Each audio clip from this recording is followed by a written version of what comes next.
Merci aussi de nous avoir invités pour partager avec vous. J'ai entendu beaucoup parler de cette belle communauté de pratique et j'avais hâte de vous rencontrer tous et de pouvoir participer. Donc aujourd'hui, nous allons voir ensemble au cours de cette petite présentation. D'abord, qu'est-ce que c'est le CFC? Donc cette approche, prendre soin des personnes qui s'occupent des enfants ou prendre soin des mamans, puisque dans la plupart des cas, il s'agit bien d'elles. D'où ça vient? Pourquoi cette approche? Ensuite, on ira très concrètement sur la formation de formateurs au Mali. Quel est un peu l'historique? Quels sont les enjeux, les besoins au Mali qui ont mené à l'émergence de l'intégration de cette approche ou le souhait d'intégration de cette approche dans les services de santé et nutrition? Quelles sont les prochaines étapes en vue du déploiement? Et puis, surtout, on espère avoir le plus de temps possible pour échanger avec vous sur comment ça résonne ou pas par rapport à vos pratiques professionnelles. Alors, pour l'introduction, qu'est-ce que le CFC? Prendre soin des personnes s'occupant d'enfants en français, comme l'a bien dit Gwenola, c'est un peu lourd, mais on va s'en sortir. Pourquoi est-ce que c'est si important? Amel nous l'a bien dit aussi en introduction. En fait, on sait depuis très longtemps que la santé mentale et le bien-être des mères ou des autres personnes qui s'occupent des enfants influencent vraiment directement leur capacité à prendre soin de leurs enfants. Ça, on le sait depuis très longtemps et pour autant, il y a toujours des enjeux de prise en charge de cette dyade, de ce couple parent-enfant ou mère-enfant. Et dans les contextes d'adversité, et encore plus davantage dans les contextes de crise humanitaire, donc les contextes d'adversité, ça peut être simplement une pauvreté, un manque d'accès aux services, un manque d'accès à l'éducation, un manque d'accès à une activité génératrice de revenus. Ça peut être tout un tas de choses, mais dans les contextes de crise humanitaire comme les conflits, les catastrophes naturelles, les épidémies, etc., les personnes qui s'occupent des enfants, qui ont déjà une charge mentale importante, et notamment quand elles s'occupent de très jeunes enfants, de bébés, de nourrissons, ça se surajoute et ça impacte évidemment, ces situations impactent leur bien-être.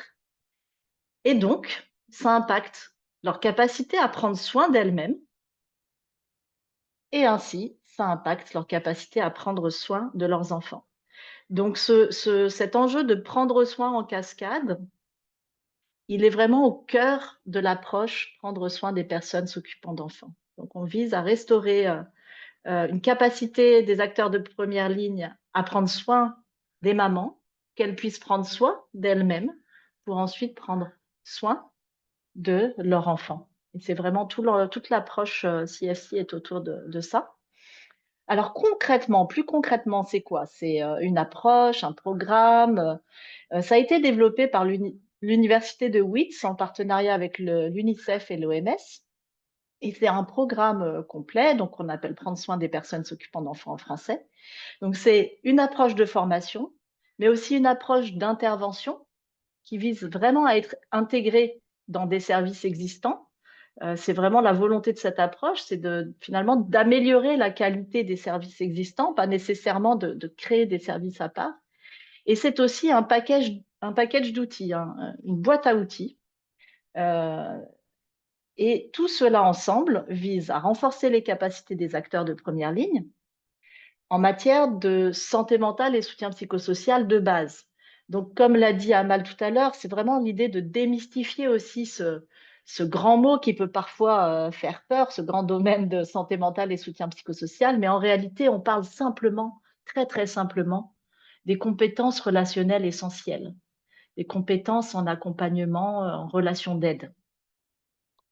Et on voit que malgré tout toutes les compétences qu'il y a parfois chez les acteurs de première ligne, parfois aussi, il y a une difficulté à être dans la bonne posture d'écoute parce qu'ils ont des objectifs de fournir de l'information, de donner des conseils, voilà, d'être très directif et au dépend parfois de la posture d'accompagnement qui est moins directive et qui nécessite une écoute, une empathie. Donc tout cela, ce renforcement des capacités, c'est bien sûr pour améliorer le bien-être des personnes qui s'occupent des enfants, réduire leur stress ou leur détresse psychologique, leur souffrance émotionnelle, et notamment le stress lié au fait de devoir prendre soin de son enfant dans un contexte difficile. C'est aussi, de manière très pratico-pratique, de renforcer le soutien existant aux mamans ou aux autres personnes qui s'occupent des enfants. Donc ça nécessite parfois d'améliorer la qualité des relations entre la maman ou une autre personne qui s'occupe des enfants et son conjoint, si il ou elle en a. Et aussi d'améliorer la qualité des relations avec les membres de la famille. Et puis enfin, ça nécessite aussi de faciliter l'accès aux ressources et aux services. Et on verra comment cela se passe.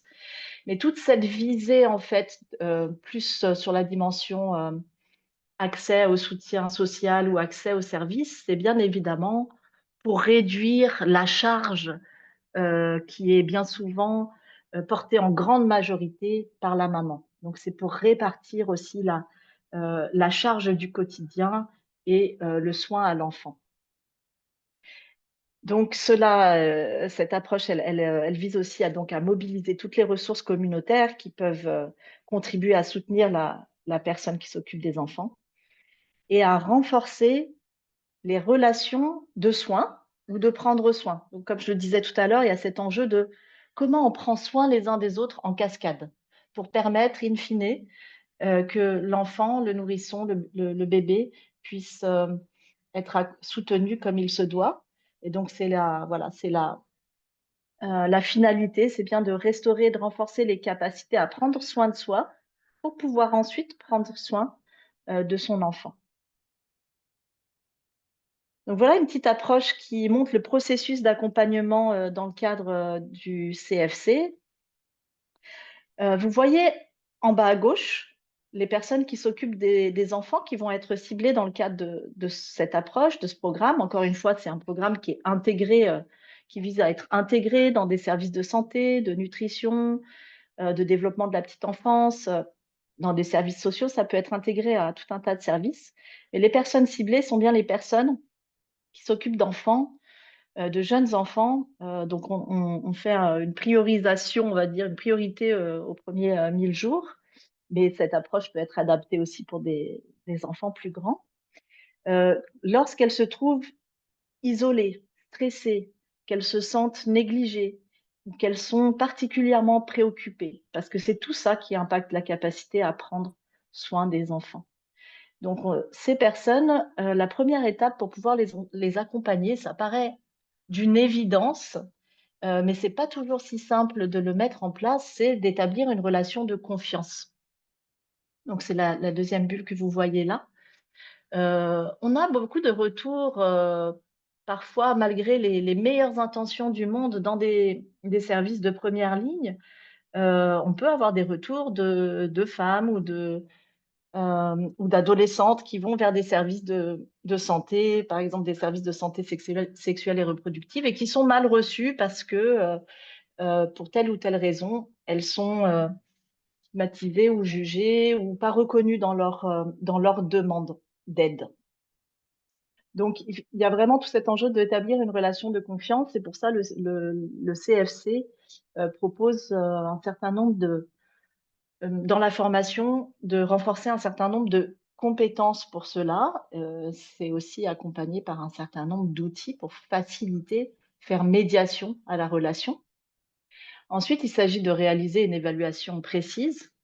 Là encore, dans tous les programmes et tous les types de services, il y a des évaluations, mais on n'est pas dans une évaluation, euh, disons, avec des critères très définis de santé, d'accès aux services. On est vraiment dans une évaluation qui part de la problématique avec laquelle vient la personne qui s'occupe des enfants, avec qu'est-ce qui est important pour elle, qu'est-ce qui est difficile pour elle, qu'est-ce qu'elle n'arrive pas à faire, euh, quels sont les problèmes relationnels qu'elle peut avoir dans sa famille.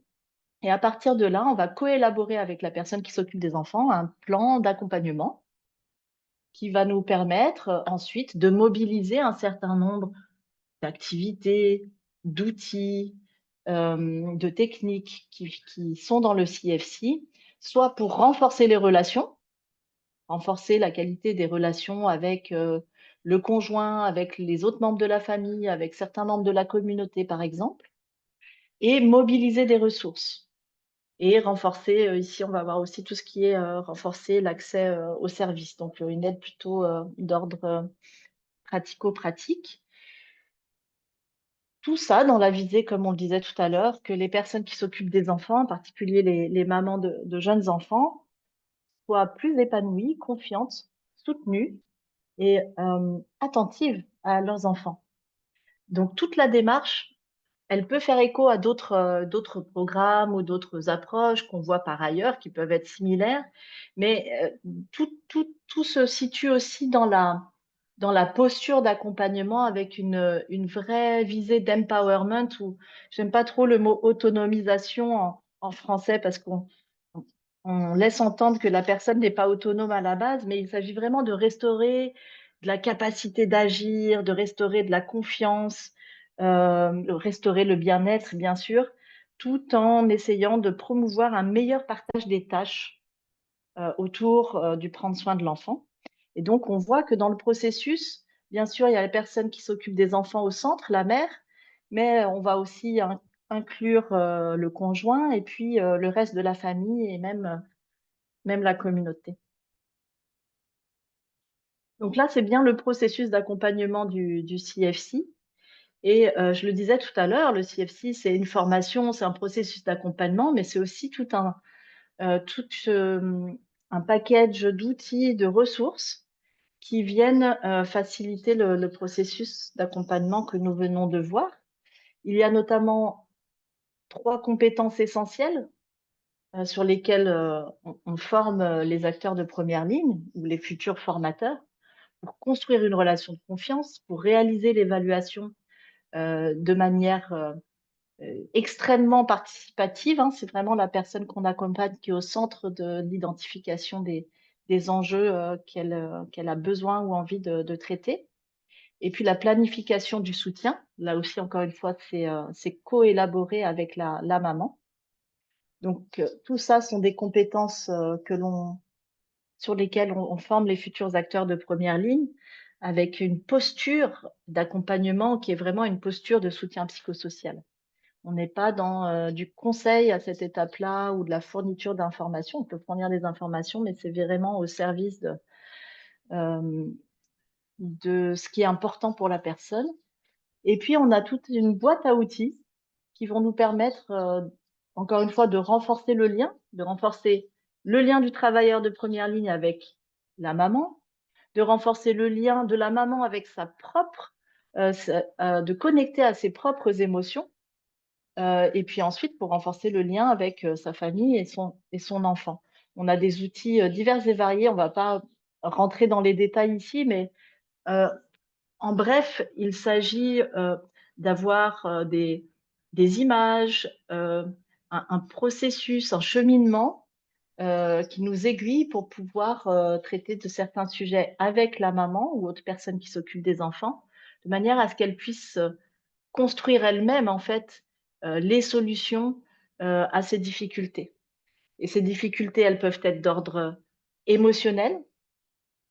Et donc, il y a des outils de gestion du stress, il y a des outils de relaxation, il y a des outils d'identification des émotions, puisqu'il faut pouvoir les identifier pour ensuite arriver à les gérer.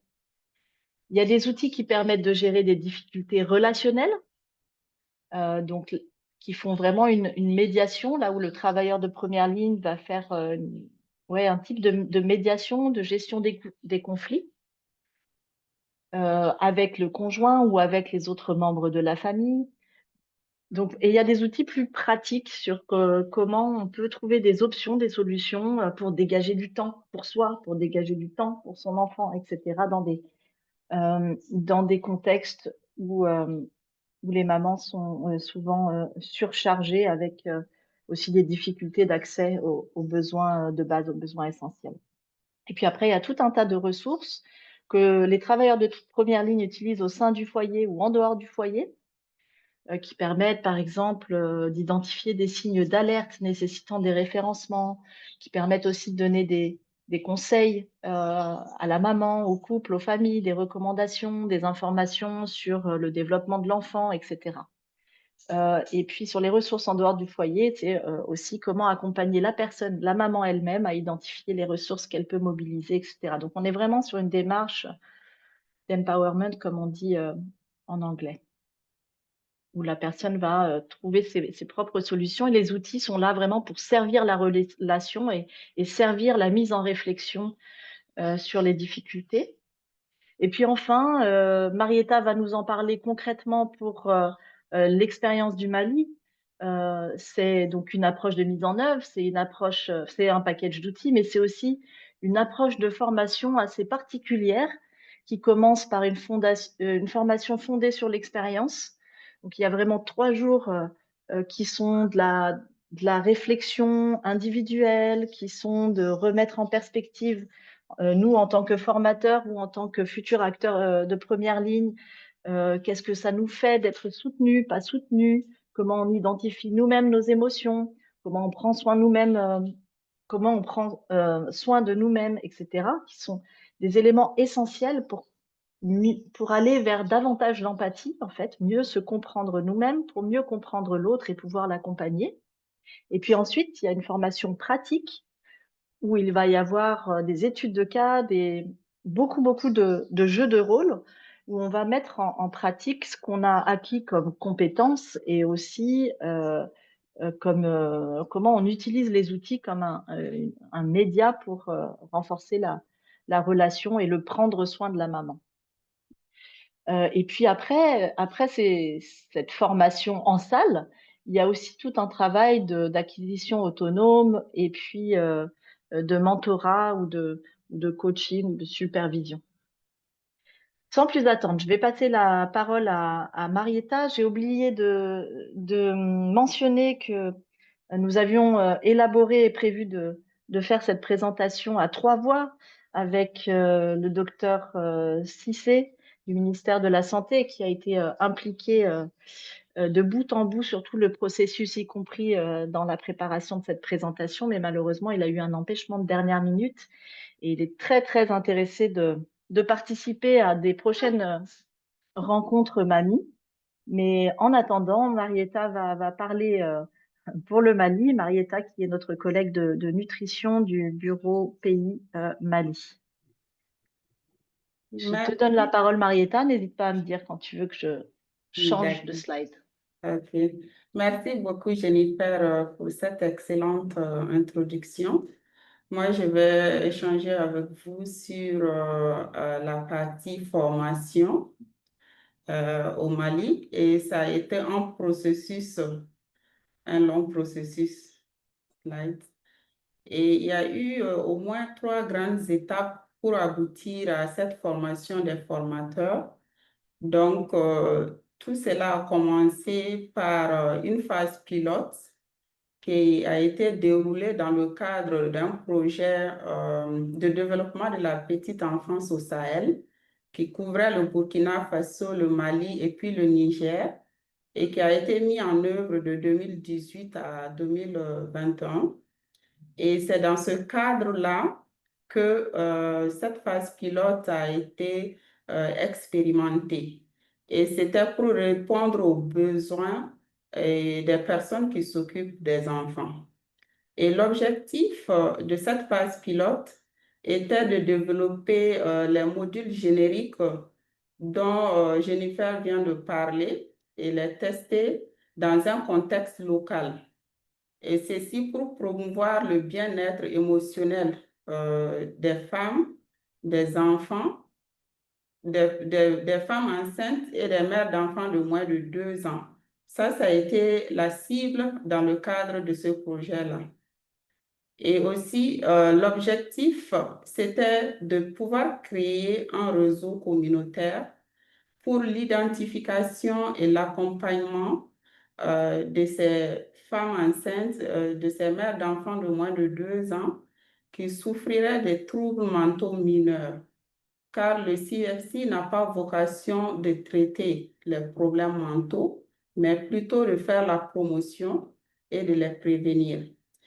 Et cette expérience a été mise en œuvre dans 14 communautés du district sanitaire de Kuchala dans la région de Sikasso, en collaboration avec le ministère de la Santé, la région de Sikasso elle-même, le bureau régional de l'UNICEF et le bureau pays.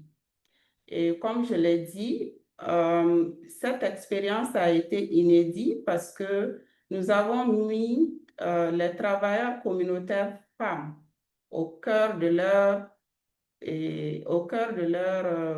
état émotionnel, en ce sens que les travailleurs de première ligne qui ont été formés ont été essentiellement des femmes et issus des groupes de soutien aux activités de nutrition, qui sont des groupes issus des communautés elles-mêmes, mis en place par les communautés pour s'occuper de la sensibilisation sur les pratiques familiales essentielles, les visites à domicile, tout ce qui est pratique de l'alimentation du nourrisson et du jeune enfant. Et les agents de santé communautaire qui interviennent au niveau communautaire sur les interventions promotionnelles et aussi curatives au niveau communautaire. Ici, comme l'a dit Jennifer, je ne vais pas parler de statistiques, mais ce 12% de femmes identifiées incarnent des réalités humaines. Et vous voyez sur cette slide, c'est des difficultés qui ont été identifiées. Ces femmes ont souffert de violences conjugales, d'anxiété. On ne va pas parler d'anxiété, mais plutôt des signes d'anxiété, parce que les travailleurs de première ligne ont pu identifier des signes d'anxiété, de charge de travail. Pour qui connaît la région de Sikasso, c'est la région nourricière du Mali. Donc, les femmes y travaillent énormément. Et des difficultés économiques et jusqu'à des questions, des signes de dépression liés aux questions de polygamie. Et quels ont été les défis majeurs? C'est le premier aspect, ça a été d'établir la relation de confiance. C'est ce qui est assez difficile dans le cadre du CFC et aussi les terminologies liées adaptées au contexte local.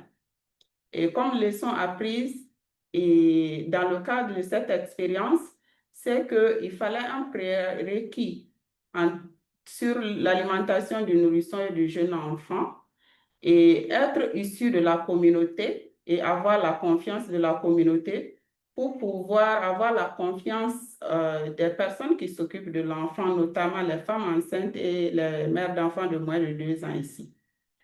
Donc, ça a été vraiment la leçon apprise et la communauté, la mettre au cœur de cette phase pilote a été salutaire. Slide. Donc, ça a été la première étape. Et ensuite, avant d'aboutir à la formation des formateurs, il y a eu des préalables. Je vois que la slide, elle n'est pas assez lisible. Mais nous avons commencé par la révision des modules génériques à l'issue de cette phase pilote pour prendre en compte, voilà, je pense que c'est, voilà. Donc, la révision des modules génériques pour prendre en compte les expériences des phases pilotes qui se sont déroulées au Mali, en Sierra Leone et en Ouganda. Et il y a eu tout l'ajustement du contenu de ces modules liés à ces expériences-là. Et ensuite, les modules ont été traduits en français en 2024. Et le bureau régional, en collaboration avec le siège, nous ont mis à disposition l'université 8 pour accompagner le processus. Et nous avons ensemble avec le bureau régional co-mobilisé des fonds pour la mise en œuvre de cette première phase au Mali. Et enfin, nous avons identifié les régions de mise en œuvre de cette phase pilote en concertation avec le bureau régional, le ministère de la Santé ici et l'Université 8. Et c'est à l'issue de ces étapes que nous avons, de ces préalables que nous avons abouti à la formation des formateurs proprement dit. Slides.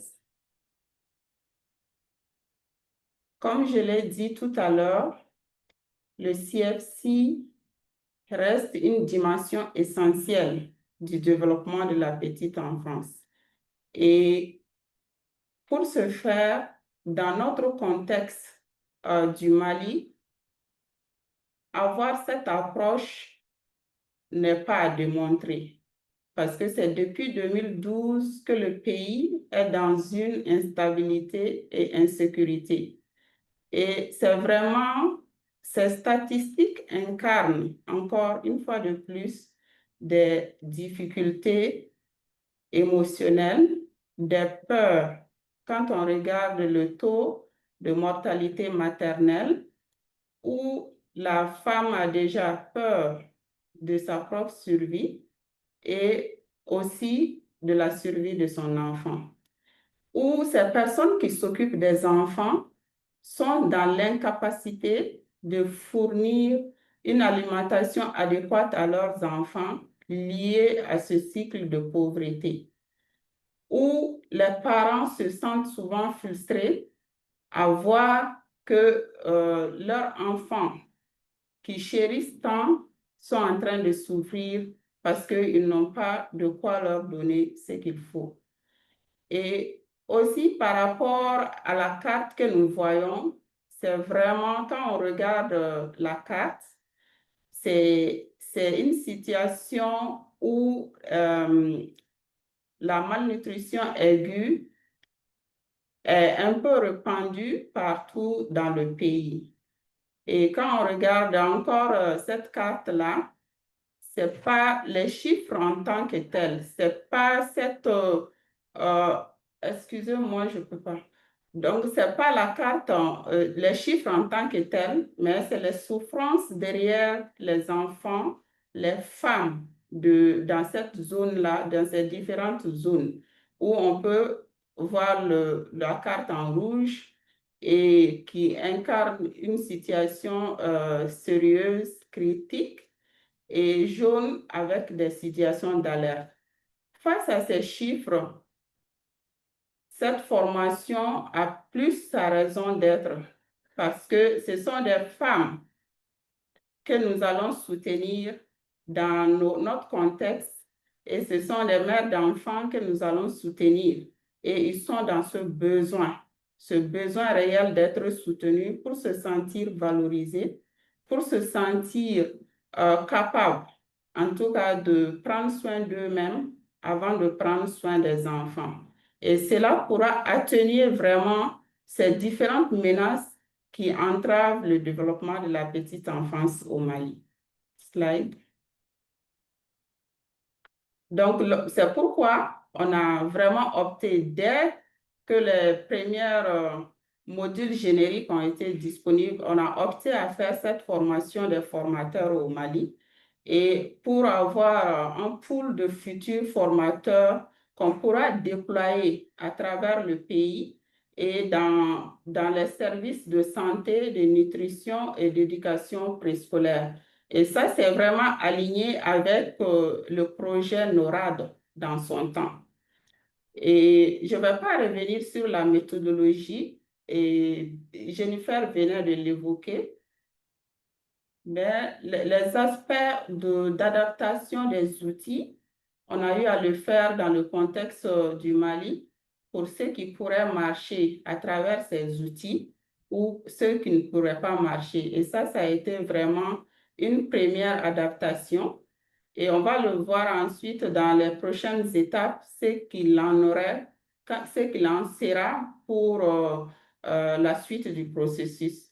Mais avant ça, pardon, Jennifer, avant ça, les 34 participants en termes de résultats, cette formation a été une formation transformatrice. Cette belle équipe que vous voyez en photo à droite, c'est chacun d'entre eux a été dans des conditions pour être à l'écoute de soi-même d'abord, dans la phase expérimentale qu'on a eu à dérouler en 3 jours. Ça a été une opportunité de réflexion individuelle, d'échanger en groupe, de faire des jeux de rôle et tout ça pour prendre conscience de de son propre état émotionnel, pardon, et de pouvoir s'occuper de son bien-être émotionnel avant de s'occuper de celle des autres.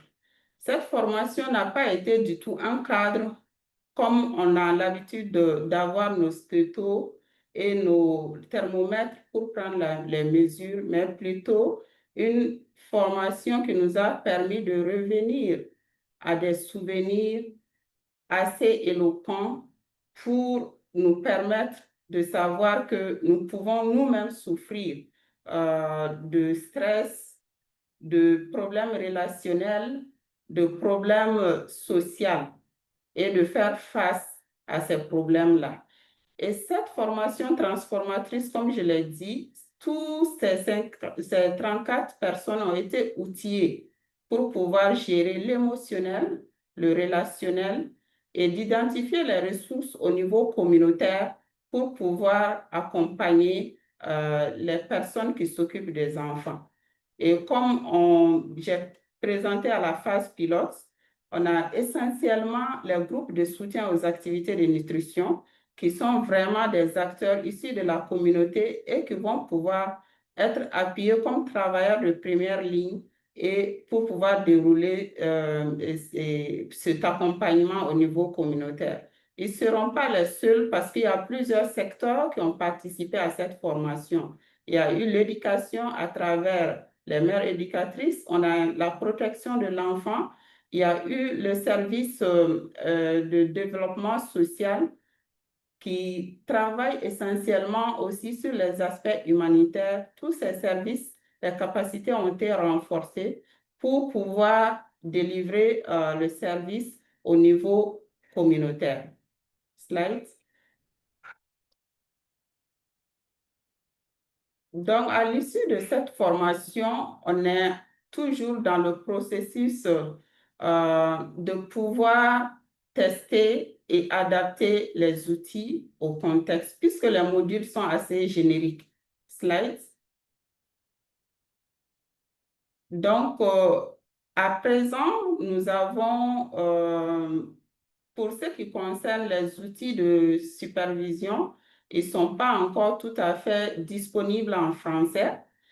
Et la deuxième étape, prochaine étape que nous allons mettre en œuvre, c'est vraiment tester les modules revus dans les régions de Sikasso et de Mopti. Sikasso étant une zone plus ou moins, on dit, de développement, mais où aujourd'hui on ne pourrait plus parler de développement seulement, mais il y a aussi le contexte humanitaire dans certaines zones. Et Mopti vraiment est au cœur de l'action humanitaire, pouvoir tester les outils et avoir les retours d'informations pour mieux les adapter au contexte du pays. Et nous allons effectuer un plaidoyer pour l'intégration de ces modules CFC dans les secteurs sociaux de base. Ça reste important et pertinent parce que nous tous ici connectés, nous sommes quelque part des personnes qui s'occupent des enfants, qui ont besoin d'être aussi nous soutenus pour nous permettre ensuite de soutenir les autres, pour qu'ils puissent prendre conscience de leur bien-être émotionnel et ce qui est un garant pour pouvoir soutenir les enfants afin qu'ils puissent grandir dans leur plein potentiel. Par rapport au dernier point, ça sera le déploiement après ces plaidoyers. Après avoir testé les modules dans les 2 régions, on va effectuer le déploiement dans les régions ciblées. Sikasso, Mopti, Gao et Tombouctou pour cette première phase-là. Et cependant, il y a des défis. Les défis sont, entre autres, la qualité du déploiement. Pour le moment, nous sommes dans un processus de réflexion avec la direction nationale la sous-direction de la nutrition, pardon, je vais y arriver, pour garder une certaine qualité de cette formation-là. Donc, le processus est en cours et ça serait fait en concertation avec les services qui ont tous participé à cette formation des formateurs, notamment l'éducation préscolaire, le développement social, la protection de l'enfant et la santé elle-même. Slides.